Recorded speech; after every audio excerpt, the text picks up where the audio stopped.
Bonjour, je suis Corinne Cosseron, fondatrice de l'école des méditations et je suis très heureuse aujourd'hui de vous annoncer que notre stage préféré, notre stage chouchou qui est l'initiation ludique à la méditation pour ceux qui pensent qu'ils ne sauront jamais méditer, qui est un stage qu'on fait au bord de la mer depuis plus de 10 ans, eh bien, va vous être proposé maintenant 2021. Covid oblige et confinement oblige, en ligne.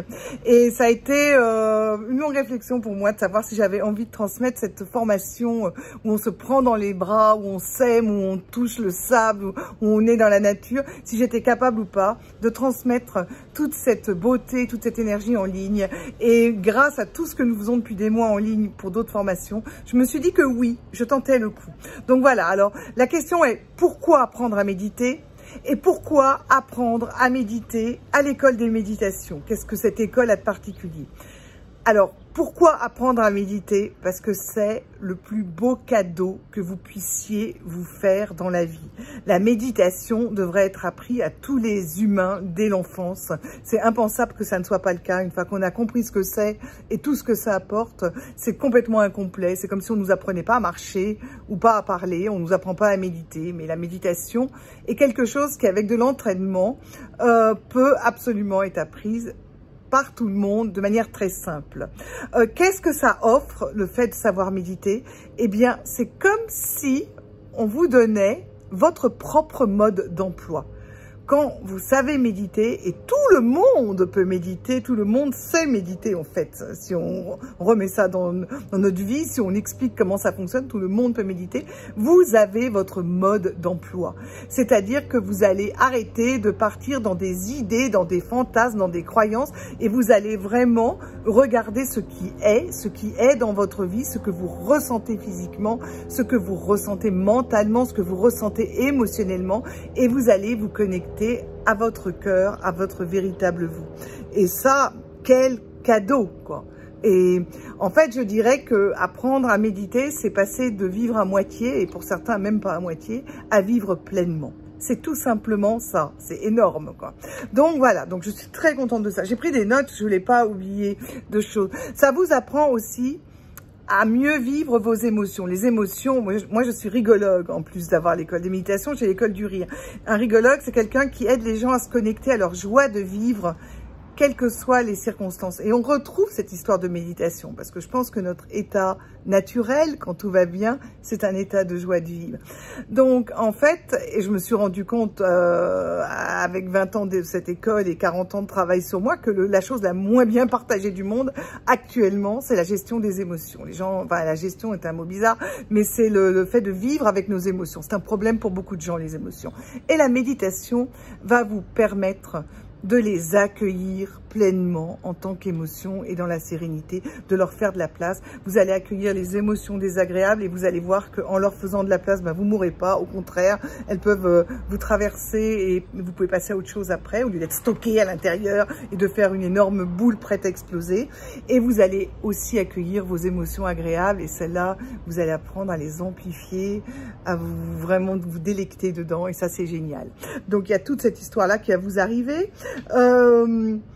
Le fait de vivre beaucoup plus authentiquement va vous permettre de vous écouter vraiment, de savoir qui vous êtes, ce que vous voulez, d'apprendre à dire non dans une certaine manière à certaines choses, d'apprendre à dire oui à d'autres choses et de mieux déterminer quel est le sens de votre vie. Ça va jusque-là. La méditation vous permet de vraiment faire face à la vie avec authenticité et de savoir ce que vous voulez ou ce que vous ne voulez pas. Et ça, c'est extraordinaire. Et au bout d'un moment, ce qui se passe, c'est que vous allez mieux aimer votre vie parce qu'elle va être plus juste pour vous. Vous allez mieux vous aimer vous et vous allez mieux aimer les autres. On dit que quand une mère de famille apprend à méditer et médite régulièrement, ça change la vie de 10 personnes autour d'elle, même si elle ne médite pas.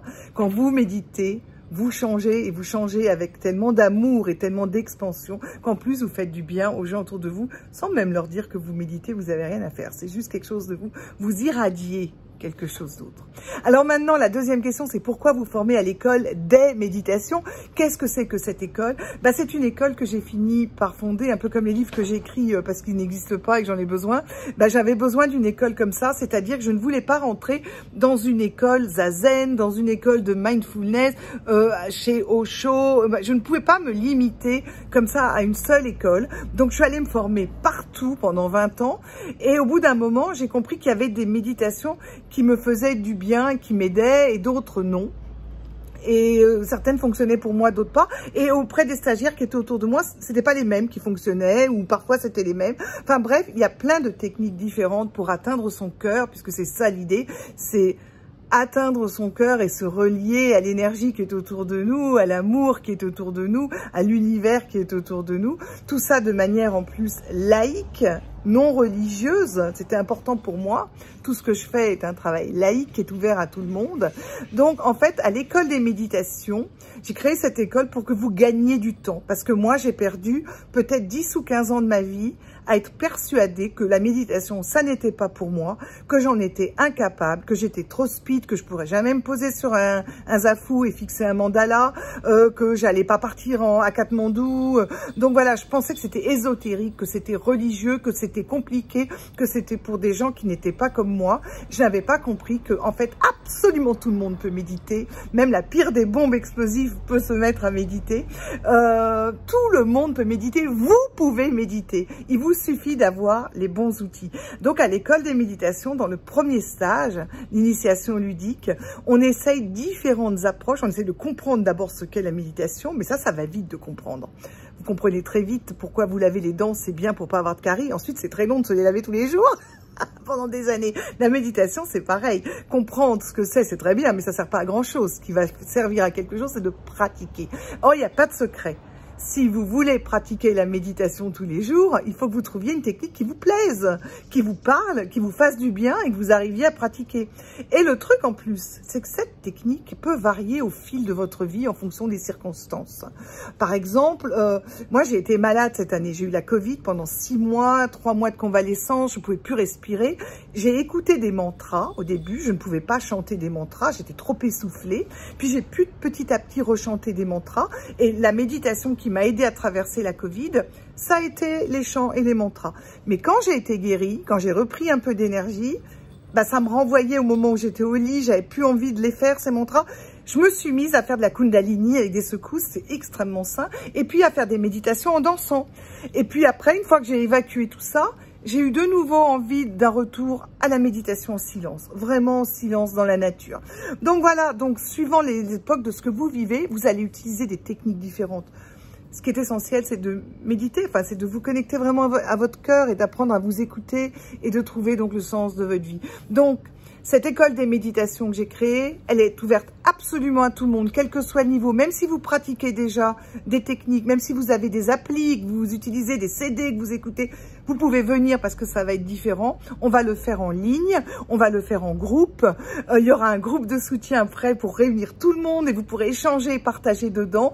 Et puis, dès que la Covid sera finie, vous serez tous invités pour une journée de joie ici. Ça sera gratuit, ça sera pour qu'on se voit, pour qu'on se sente, pour qu'on se renifle, pour qu'on se prenne dans les bras, pour qu'on pratique tous ensemble. Mais pour l'instant, c'est en ligne. Voilà. Eh bien, je suis folle de joie de vous accueillir. Le premier stage que j'ai lancé il y a 15 jours est déjà plein. Donc, vous pouvez vous inscrire au suivant. Vous retrouvez tout dans le calendrier qui est accessible depuis le site L'école des méditations. Et mettez des j'aime, partagez et contaminez vos proches. Plus il y aura de gens qui sauront se connecter à leur cœur et mieux nous irons. En tout cas, je vous aime et je me réjouis de vous accueillir bientôt.